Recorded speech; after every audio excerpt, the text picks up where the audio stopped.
To this now, Gauteng Education MEC Matome Chiloane has strongly criticized a recent bilateral agreement regarding the Basic Education Laws Amendment Act or BELA Act.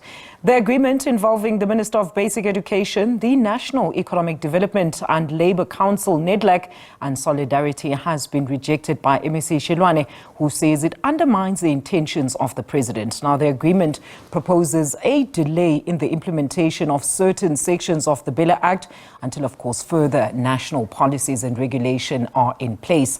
MEC Chiloane is concerned that the deal actually represents the interests of a minority and does not reflect the needs of the broader education community. For more on this, let's now speak to Gauteng Education MEC himself, Mr. Matome Chiloane. MEC, great having you with us today. Good afternoon. Please clarify your position as well as your discontent with this matter. Thank you. Good afternoon to you and good afternoon to your viewers.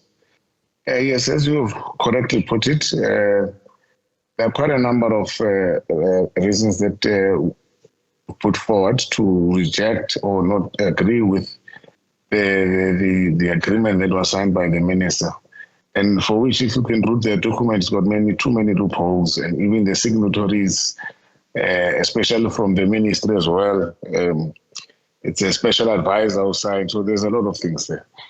But what basically it says, the consultation process that has been put by the President seeks to coerce all sections of society to participate in the engagement. Although this is a parliamentary process which Parliament has passed, the President, obviously through the clearing of the House, all stakeholders who are in the GNU have been given an opportunity to also comment on the matter. That's number one. Number two, the constitutional obligation that the minister seems to forget, that the IGR Act says if a matter will affect other spheres of government, they should be consulted. And in that spirit, we expected as the provincial education department that the minister will keep us abreast and consult with us and engage with us on the matter. As to when she begins to engage other stakeholders, she has a concurrence and understanding with us as provincial department. But she did not do that. She just short-circuited, which for me seems to be quite desperate move from the minister's side, and it's quite clear why.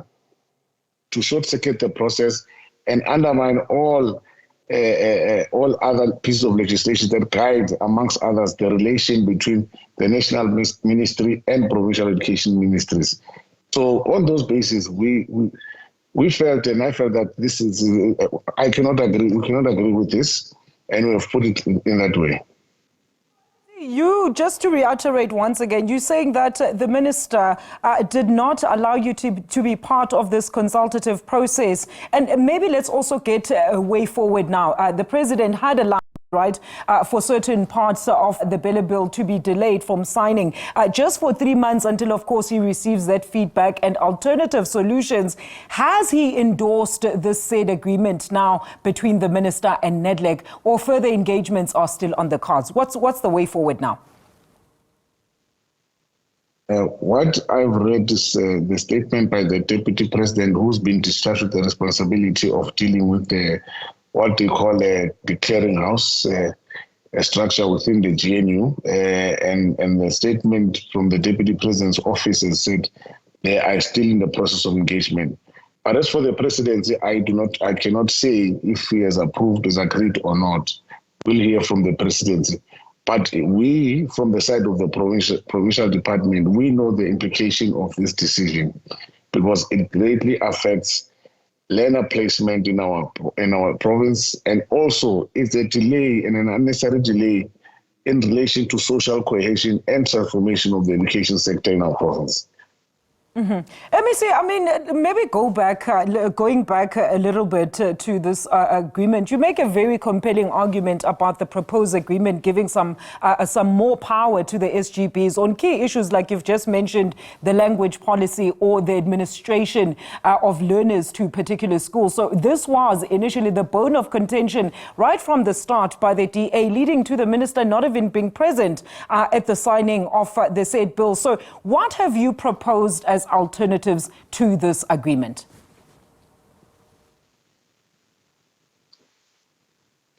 Look, from our side, look, this is a parliamentary process, and Parliament approved the bill, and President had to just sign it off.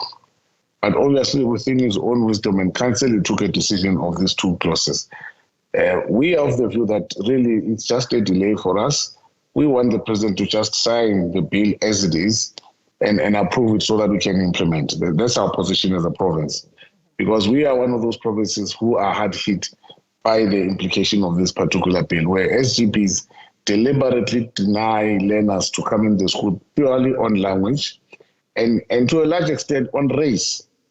On race. It's like I say, on race mostly. So, and also the admission deliberately deny some parents access to schools that are close to them because of the proximity, or they take learners from far and don't take learners who stay nearby the school, and which amongst we always spoke about feeder zone.